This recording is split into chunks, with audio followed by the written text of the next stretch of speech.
мушзани маъруфи тоҷик Муҳаммадхуҷа Яқубов чанд рӯз қабл дар як рақобати сахту сангин бар Пабло Висенте Кубаги дастболо гардида довталаби унвони қаҳрамони ҷаҳон оид ба бокс аз рӯи фарзияи WBC дар вазни то 59 кило гардид.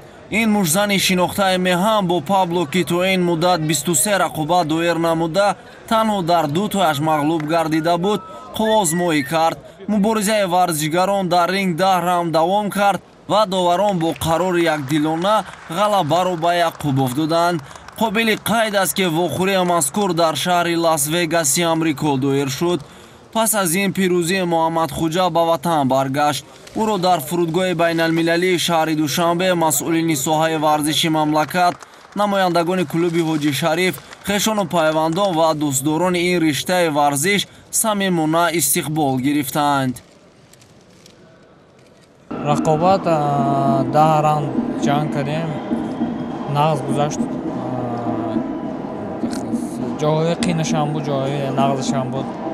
ба холи доварон бур кардам. ҷада машқ кардам, машқара гаштаги будам. баъд барои омода тайёрибинӣ ба амрико рафтам. бой дода будам ва ба ин саф нағз тайёрӣ мебинем, ҳаракат мекунем, саф бурем.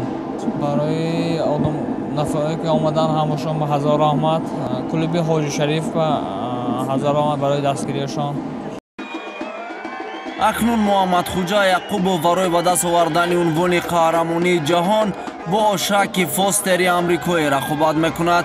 қобили қайд аст ки Муҳаммадхуҷа Яқубов дар клуби Ҳоҷи Шариф воқеъ дар осоишгоҳи Зумрати шаҳри Исфара машқу тамрин мекунад. барои расидан ба унвони қаҳрамонии ҷаҳон ба ин варзишгари соҳибноми кишвар барору комёбӣ хоҳонем.